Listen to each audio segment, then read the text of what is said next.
नमस्कार दोस्तों, आज हम विश्व के औद्योगिक प्रदेशों का अध्ययन करेंगे, जिसके अंतर्गत हम जापान के औद्योगिक प्रदेश पढ़ेंगे।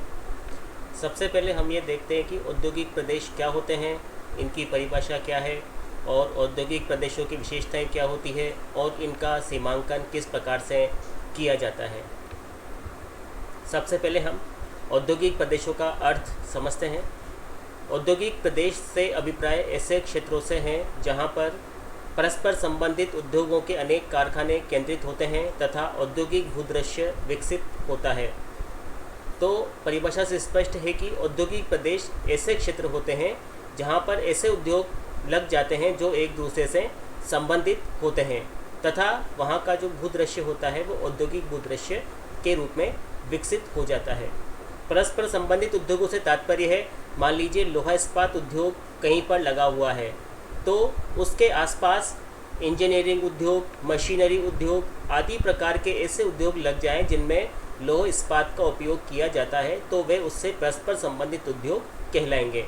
तथा इस संपूर्ण क्षेत्र में ऐसे भूदृश्य हमें दिखाई देंगे जो कि औद्योगिक क्षेत्रों में दिखाई देते हैं, जैसे बड़ी बड़ी मशीनें कार्यरत हैं, माल को ले जाया जा रहा है, परिवहन किया जा रहा है, श्रमिक आ रहे हैं, जा रहे हैं, छोटी छोटी रेलवे लाइनें कच्चा माल लाने ले जाने के लिए बनी हुई है। तो इस प्रकार का जो भूदृश्य होता है वो ऐसे क्षेत्रों में देखने को मिलता है। तो ये जो ऐसे क्षेत्र होते हैं जिन्हें औद्योगिक प्रदेशों के नाम से जाना जाता है। एक बार परिभाषा फिर दोहरा रहा हूँ मैं। ऐसे क्षेत्र जहाँ पर परस्पर संबंधित उद्योगों के अनेक कारखाने केंद्रित होते हैं तथा औद्योगिक भूदृश्य विकसित होता है, वे औद्योगिक प्रदेश कहलाते हैं। अब हम इनकी विशेषताएं देखते हैं कि औद्योगिक प्रदेशों की विशेषताएं क्या होती है। क्षेत्र में उद्योगों की प्रधानता व कारखानों का संकेंद्रण होता है, यानी उद्योगों की प्रधानता होती है और विभिन्न परस्पर संबंधित वस्तुओं के उत्पादन के कारखाने लगे होते हैं। अनेक छोटे और बड़े नगर पाए जाते हैं जहां पर श्रमिकों के आवास, औद्योगिक माल के बाजार, खपत आदि तत्वों की आपूर्ति होती है। ग्रामीण जनसंख्या की विरलता पाई जाती है। परिवहन के साधनों का जाल विकसित होता है। परस्पर संबद्ध कारखानों की स्थापना से औद्योगिक कॉम्प्लेक्स विकसित हो जाता है। मान लीजिए पुनः हम वही उदाहरण लेते हैं, कहीं पर लोहा इस्पात उद्योग लगा हुआ है तो उससे संबंधित छोटे छोटे अन्य दूसरे छोटे बड़े उद्योग उसके आसपास केंद्रित हो जाएंगे और एक विशिष्ट प्रकार का औद्योगिक कॉम्प्लेक्स वहाँ पर विकसित हो जाएगा जो कि लोहा इस्पात उद्योग से जुड़े हुए होंगे। तो इनमें मुख्य उद्योग तो क्या हो गया, लोहा इस्पात उद्योग हो गया और उसी के साथ साथ उससे जुड़े हुए अन्य उद्योग जैसे इंजीनियरिंग, मशीनरी, वाहन निर्माण, भारी कलपुर्जों का निर्माण आदि उद्योग उस क्षेत्र में विकसित होते या स्थापित होते हुए चले जाएंगे। तो एक विशिष्ट प्रकार का औद्योगिक कॉम्प्लेक्स वहाँ पर विकसित हो जाएगा। तो इस प्रकार से उस संपूर्ण क्षेत्र में ऐसे उद्योग पाए जाते हैं जो किसी बड़े उद्योग से संबंधित होते हैं या जुड़े हुए होते हैं और वो बड़ा उद्योग भी उसी क्षेत्र में स्थित होता है। प्राथमिक व्यवसाय की न्यूनता अथवा अभाव होता है, यानी प्राथमिक व्यवसाय न के बराबर किया जाता है क्योंकि उद्योगों की प्रधानता है और उद्योग लगे हुए हैं तो अधिकांश जनसंख्या उद्योगों में ही काम करती है। केंद्र में अधिक जनसंख्या और बाहर की ओर विरल जनसंख्या पाई जाती है। केंद्र में अधिक जनसंख्या पाए जाने का कारण ये है कि विभिन्न प्रकार की जो सुविधाएं हैं आर्थिक और दूसरे प्रकार की वो केंद्र में पर्याप्त रूप से पाई जाती है। जैसे जैसे केंद्र से बाहर की ओर जाते हैं इन सुविधाओं का अभाव होता हुआ चला जाता है। तो अधिकांश जो जनसंख्या होती है वो केंद्र में ही पाई जाती है। नगर के बाहरी सीमा पर नगर के उपभोग के लिए साग सब्जी, फल, दूध आदि का उत्पादन होता है। तो चूंकि बड़े बड़े नगर स्थापित हो जाते हैं और उन नगरों में केवल उत्पादन का कार्य होता है, उत्पादन भी कौन सा, विनिर्माण वस्तुओं का उत्पादन होता है, लेकिन जनसंख्या तो निवास करती है। तो उस जनसंख्या की विभिन्न आवश्यकताओं की, खाद्य आवश्यकताओं की पूर्ति के लिए नगर के बाहर नगर के चतुर्दिक सीमा पर साग सब्जी, दुग्ध आदि का उत्पादन होता है जिन्हें तीव्र परिवहन के साधनों के द्वारा नगरों में ले जाया जाता है। हमने जब कृषि के बारे में पढ़ा था तो ये भी पढ़ा था कि इस प्रकार की कृषि को ट्रक फार्मिंग के नाम से जाना जाता है। तो नगरों की बाहरी सीमा पर यह कृषि की जाती है और ट्रकों के द्वारा तीव्र परिवहन से यह जो उत्पादन होता है नगरों तक पहुंचा दिया जाता है।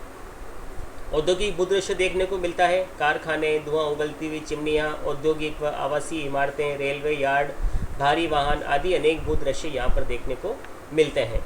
तो ये औद्योगिक भूदृश्य की विशेषताएं हैं। कारखाने हैं, धुआं उगलती हुई चिमनियाँ हैं, औद्योगिक व आवासीय इमारतें हैं, रेलवे यार्ड है, भारी वाहन है, श्रमिकों की आवाजाही है, ये सब औद्योगिक भूदृश्य कहलाते हैं।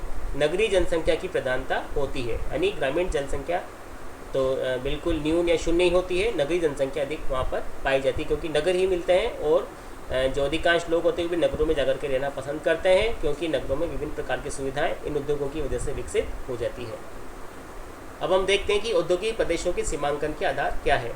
औद्योगिक प्रदेशों को निम्न आधारों पर सीमांकित किया जाता है: कारखानों की संख्या, कर्मचारियों की संख्या, उत्पादन में लगे हुए व्यक्तियों की संख्या, उद्योगों में संलग्न जनसंख्या का प्रतिशत, शक्ति की मात्रा, कुल औद्योगिक उत्पादन, मूल्य संबंधी आंकड़े और उत्पादन प्रक्रिया जन्य मूल्य वृद्धि।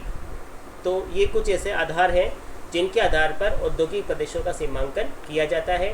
ये विशेषताएं उस क्षेत्र में जितनी दूरी तक पाई जाती है वो पूरा का पूरा क्षेत्र एक औद्योगिक प्रदेश के रूप में विकसित हो जाता है या जाना जाता है। अब हम विश्व के औद्योगिक प्रदेशों का अध्ययन प्रारंभ करते हुए सबसे पहले जापान के औद्योगिक प्रदेशों का अध्ययन करेंगे, क्योंकि जापान विश्व का एक प्रमुख औद्योगिक देश है जिसने पिछले कुछ 7 या 8 दशकों में बहुत अधिक तीव्र औद्योगिक विकास किया है। द्वितीय युद्ध के बाद ऐसा लगता था कि जापान पूरी तरह से समाप्त हो गया है, किंतु वहाँ की सरकार ने उद्योगों के विकास पर बल दिया और वहाँ पर भारी औद्योगिक और तीव्र गति से औद्योगिक विकास हुआ है। दूसरी बात यह है कि जो जापान है वहाँ पर कच्चा माल बहुत कम है, लेकिन संपूर्ण जो औद्योगिक विकास है वो आयातित माल पर आधारित है, और जापान चूँकि अपनी समुद्र तटीय स्थिति है उसका लाभ लेते हुए कच्चे माल का आयात करता है और निर्यात माल को बाहर भेज देता है। जापान प्राचीन काल से विकसित देश रहा है। 1870 के बाद से ही जापान में स्वचालित मशीनों से उत्पादन कार्य होने लगा था। तकनीकी में शुरू से आगे था। 1930 के बाद भारी उद्योगों की स्थापना पर अधिक बल दिया गया। द्वितीय विश्व युद्ध में जापान को भारी नुकसान हुआ। हिरोशिमा नागासाकी पर परमाणु बम गिरा गए थे, जिसका प्रभाव संपूर्ण जापान में देखने को मिला था। लेकिन 1950 के बाद जापान की नीति तीव्र औद्योगिक विकास की रही है, जिसका परिणाम हमें वर्तमान समय में देखने को मिलता है। वर्तमान समय में जापान विश्व में यूएसए तथा रूस के बाद तथा एशिया में औद्योगिक विकास की दृष्टि से प्रथम स्थान रखता है। तो यदि विश्व की दृष्टि से देखा जाए तो यूएसए तथा रूस के बाद तीसरा स्थान है, और एशिया की दृष्टि से देखा जाए तो एशिया में प्रथम स्थान रखता है। जापान में सूती वस्त्र, लौह इस्पात, इंजीनियरिंग आदि उद्योगों की प्रधानता है, और जैसा कि अभी आपको मैंने बताया था, जापान का लगभग समस्त औद्योगिक विकास आयात पर ही टिका हुआ है। ये देखिए, जापान में 4 द्वीप हैं, 4 द्वीपों से ये मिलकर के बना हुआ है। होक्काइडो, ये दूसरा द्वीप आप देख रहे हैं यहाँ पर, होन्शु, और ये शिकोकू, और ये क्यूशु। 4 द्वीप हैं उत्तर से दक्षिण पूर्व क्रमशः। सबसे उत्तर में होक्काइडो है, फिर होन्शु द्वीप है, फिर शिकोकू है, और फिर क्यूशु है। सबसे बड़ा जो द्वीप है वो होन्शु द्वीप है, और यहीं पर जापान की राजधानी टोक्यो स्थित है। एक तरफ जापान सागर है जो चीन से इसे इसकी सीमा को जोड़ता है, और इसके बाद उत्तरी प्रशांत महासागर है जहाँ पर इसके पूर्वी भाग में स्थित है। जापान के औद्योगिक विकास के कारण हम देखते हैं। जापान में औद्योगिक विकास के निम्न कारण रहे हैं। नंबर 1, वहाँ की द्वीपीय स्थिति। जापान की द्वीपीय स्थिति इतनी अधिक विशिष्ट है कि यह प्रशांत महासागर में अपना विशिष्ट स्थान रखता है। एक ओर अमेरिका महाद्वीप तथा दूसरी ओर एशिया महाद्वीप तथा दक्षिण की ओर ऑस्ट्रेलिया महाद्वीप से अपनी सीमाएं साझा करता है, यानी उनसे समुद्री परिवहन के द्वारा आपस में जुड़ा हुआ है। तो यह विश्व के विभिन्न विकसित देशों से कच्चे माल का आयात करता है, और चूँकि विश्व के विभिन्न सघन बसे हुए देशों के निकट इसकी अवस्थिति है तो तैयार माल को भी निर्यात कर देता है। सस्ता जल परिवहन आसानी से मिल जाता है, क्योंकि द्वीपीय स्थिति है इसकी और चारों ओर से समुद्र से घिरा हुआ। सस्ता जल परिवहन उपलब्ध है। कुशल श्रमिक यहाँ पर पाए जाते हैं। श्रमिक कुशल हैं और निपुण हैं। सघन जनसंख्या पाई जाती है। इसके आसपास के देशों में भी सघन जनसंख्या है। तटीय स्थिति इसकी इसे काफ़ी अधिक लाभ प्रदान करती है। और तकनीकी क्षमता, जापान विश्व में तकनीकी क्षमता में आगे है, तो विभिन्न प्रकार की मशीनें, यंत्र, कलपुर्जे आदि के निर्माण में यहाँ पर सहूलियत रहती है। तो इन सभी कारणों की वजह से जापान में औद्योगिक विकास तीव्र गति से हुआ है। जापान को निम्न 5 औद्योगिक प्रदेशों में बांटा गया है। नंबर 1, क्वांटो औद्योगिक प्रदेश। नंबर 2, नागोया औद्योगिक प्रदेश। नंबर 3, किंकी औद्योगिक प्रदेश। नंबर 4, किता क्यूशु औद्योगिक प्रदेश, और नंबर 5 हिरोशिमा पूरे उत्तरी शिकोकू औद्योगिक प्रदेश। तो ये 5 औद्योगिक प्रदेश जापान में हैं। ये आप यहाँ पर मानचित्र में भी देख सकते हैं। सबसे पहला जो औद्योगिक प्रदेश है 1 नंबर पर, जैसे यहाँ पर प्रदर्शित किया गया है, वो है क्वांटो औद्योगिक प्रदेश, जहाँ पर टोक्यो यहाँ की राजधानी इसी में स्थित है। नंबर 2 पर है नागोया औद्योगिक प्रदेश। यहाँ पर आप देख रहे हैं, ये नागोया औद्योगिक प्रदेश है, ये नागोया औद्योगिक प्रदेश, ये क्वांटो औद्योगिक प्रदेश, ये नागोया औद्योगिक प्रदेश। नंबर 3 यहाँ पर आप देख रहे हैं, ये है किंकी औद्योगिक प्रदेश। क्रमशः हम यहाँ पर चलते ही जा रहे हैं। नंबर 3 किंकी औद्योगिक प्रदेश है।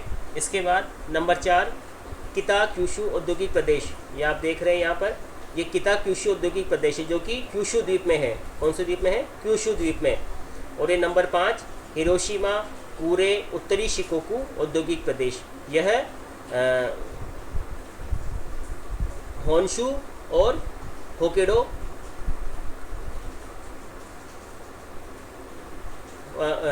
होन्शु तथा शिकोकू द्वीपों में फैला हुआ है। जो 5वां जो औद्योगिक प्रदेश है हिरोशिमा पूरे उत्तरी शिकोकू प्रदेश, ये आपके इन दोनों द्वीपों में, होन्शु और शिकोकू द्वीपों में फैला हुआ है। ये जो यहाँ का जो द्वीप है होकेडो, यहाँ पर औद्योगिक विकास कुछ कम हुआ है। अधिकांश जो औद्योगिक विकास हुआ है वो जापान के होन्शु, शिकोकू और क्यूशु द्वीपों में ही हुआ है। और होन्शु द्वीप मुख्य रूप से औद्योगिक रूप से विकसित है, जिसके दक्षिणी और पूर्वी भाग में यहाँ के अधिकांश उद्योगों का या औद्योगिक केंद्रों का जो संकेंद्रण है वो देखने को मिलता है। तो जापान का जो अधिकांश जो औद्योगिक संकेंद्रण है वो जापान के होन्शु द्वीप के दक्षिणी और दक्षिणी पूर्वी भागों में देखने को मिलता है। सबसे पहले हम क्वांटो औद्योगिक प्रदेश का अध्ययन करते हैं। यह जापान के दक्षिणी पूर्व में होन्शु द्वीप में प्रशांत महासागर के तट पर स्थित है। यह जापान का सबसे बड़ा औद्योगिक प्रदेश है। तो अभी हमने मानचित्र में देखा था, ये देखिए, ये जो नंबर 1 पर यहाँ दिखाया हुआ है, ये आपका जो है क्वांटो औद्योगिक प्रदेश है। यहाँ पर आप देख रहे हैं इसे। तो जापान के जितने भी औद्योगिक प्रदेश हैं सारे के सारे अपनी तटीय अवस्थिति का लाभ उठाते हैं। यहाँ पर आप देख रहे हैं जो 5 औद्योगिक प्रदेश हैं, ये 5 औद्योगिक प्रदेश जापान के तटीय भाग में है, और तटीय भाग में होने के कारण ये आसानी से यहाँ के समुद्री जल परिवहन का उपयोग करते हुए आयात निर्यात कर लेते हैं।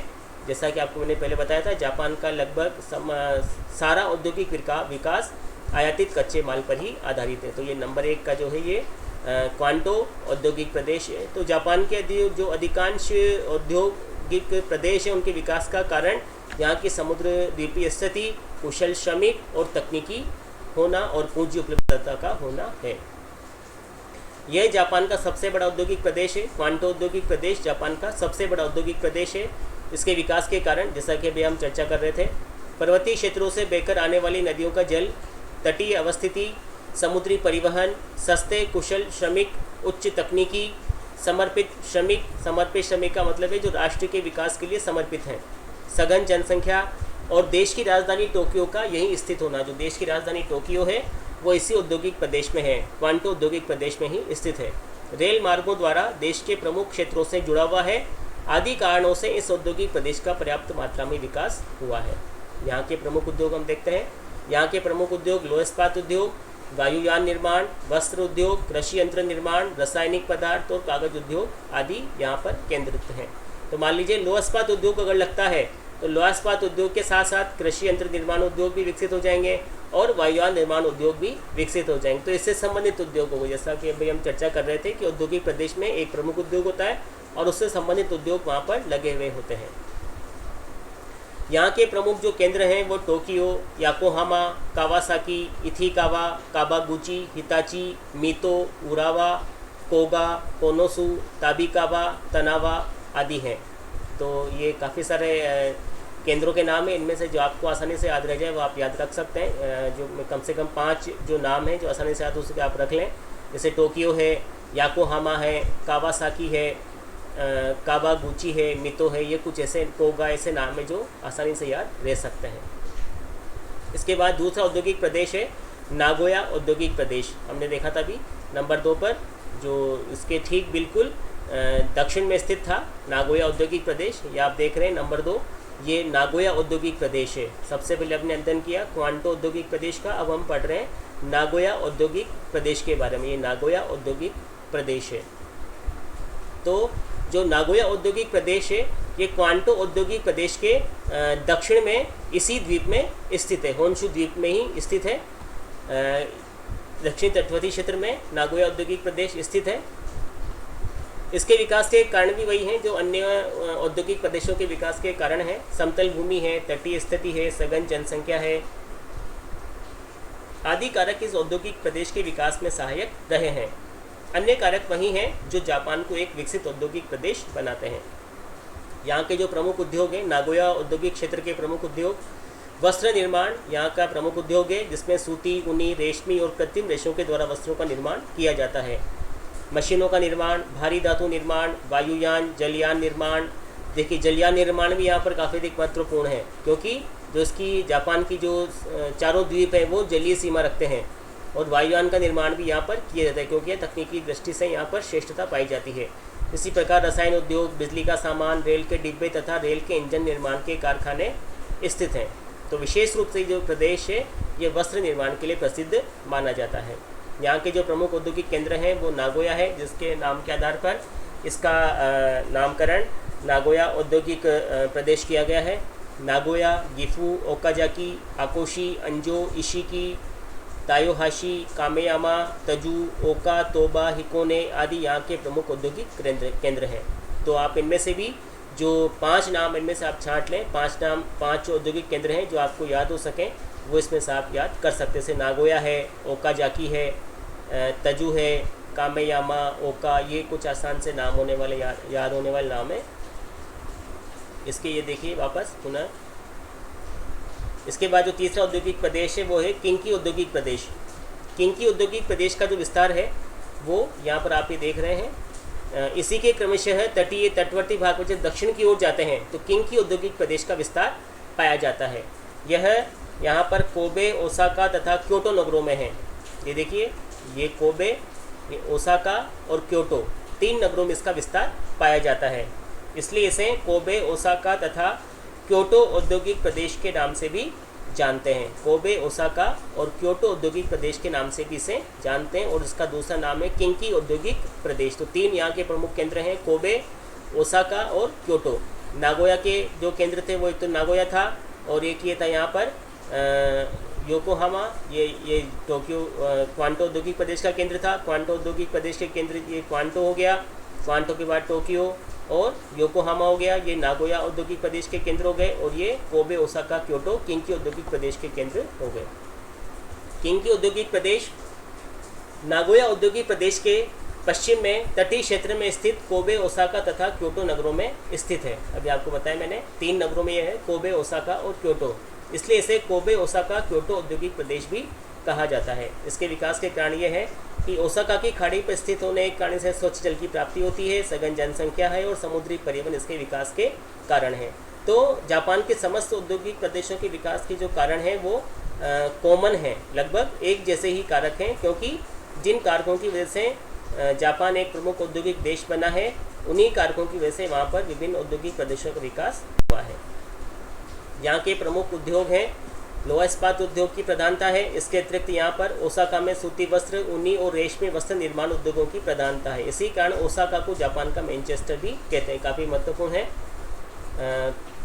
ऑब्जेक्टिव क्वेश्चन है कि जापान का मैनचेस्टर किस नगर को कहा जाता है, तो ओसाका को जापान का मैनचेस्टर कहा जाता है और ये ओसाका किंकी औद्योगिक प्रदेश में स्थित है। यह भी याद रखने योग्य है, जो ओसाका है वो जापान का मैनचेस्टर है क्योंकि यहाँ पर वस्त्र उद्योगों की प्रधानता है और जो ओसाका है वो किंकी या कोबे, ओसाका, क्योटो औद्योगिक प्रदेश में स्थित है।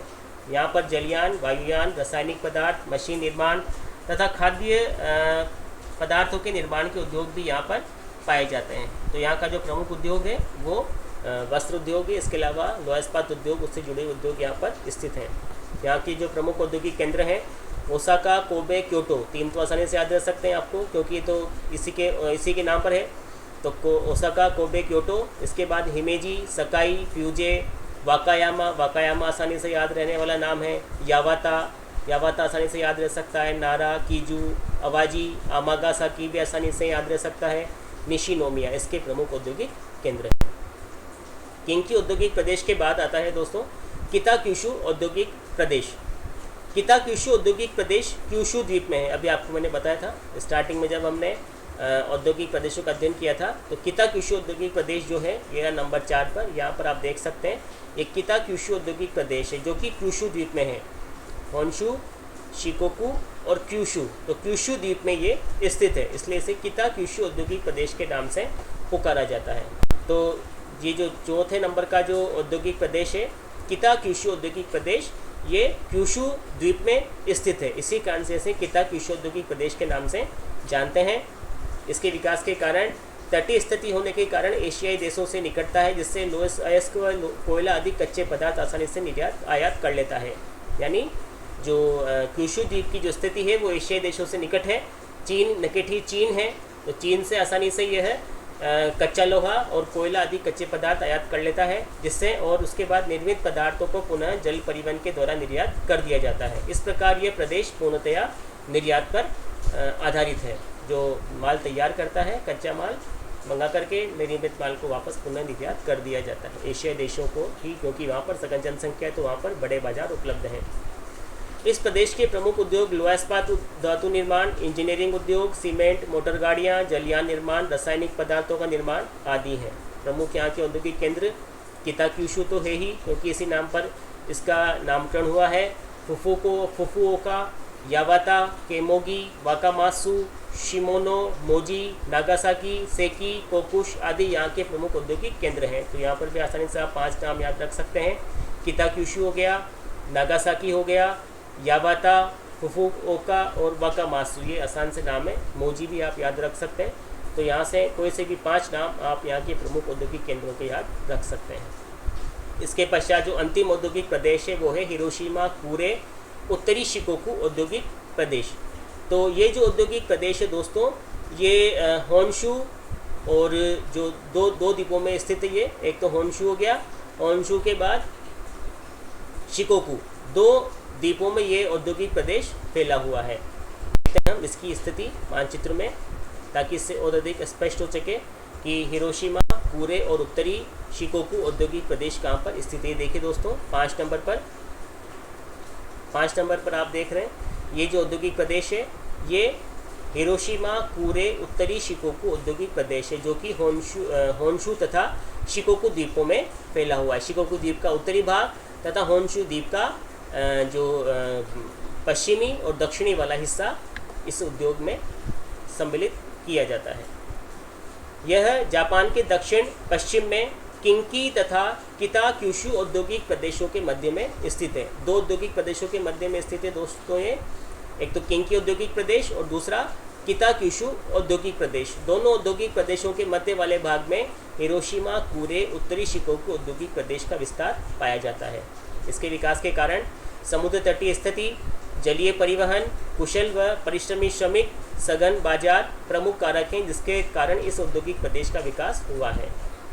यहाँ के प्रमुख उद्योग लोहा इस्पात, भारी धातु निर्माण, जलयान, पेट्रोशोधन, यंत्र निर्माण, बिजली के सामान तथा विविध रासायनिक पदार्थों के निर्माण से संबंधित कारखाने पाए जाते हैं। यहाँ के प्रमुख औद्योगिक केंद्र Hiroshima, कुरे, Nomi, Okayama, ताकामात्सु, Quba, Matsuyama प्रमुख औद्योगिक केंद्र। यहाँ पर भी 5 नाम आपको आसानी से याद रख सकते हैं।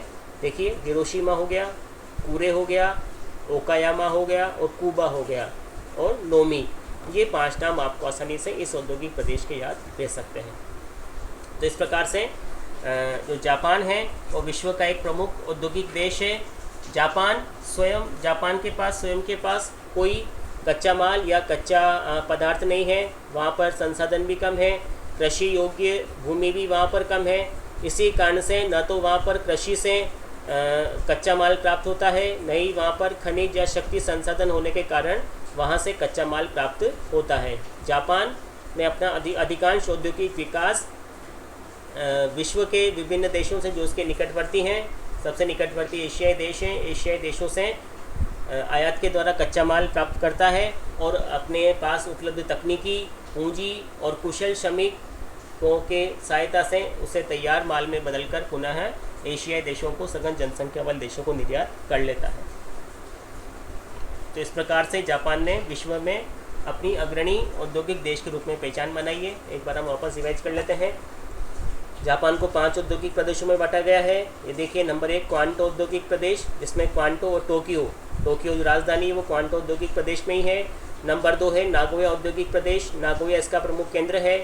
तीसरा है किंकी औद्योगिक प्रदेश। किंकी औद्योगिक प्रदेश को कोबे, ओसाका और क्योटो औद्योगिक प्रदेश भी कहते हैं, क्योंकि कोबे, ओसाका और क्योटो यहाँ पर 3 प्रमुख औद्योगिक नगर हैं किंकी औद्योगिक प्रदेश में।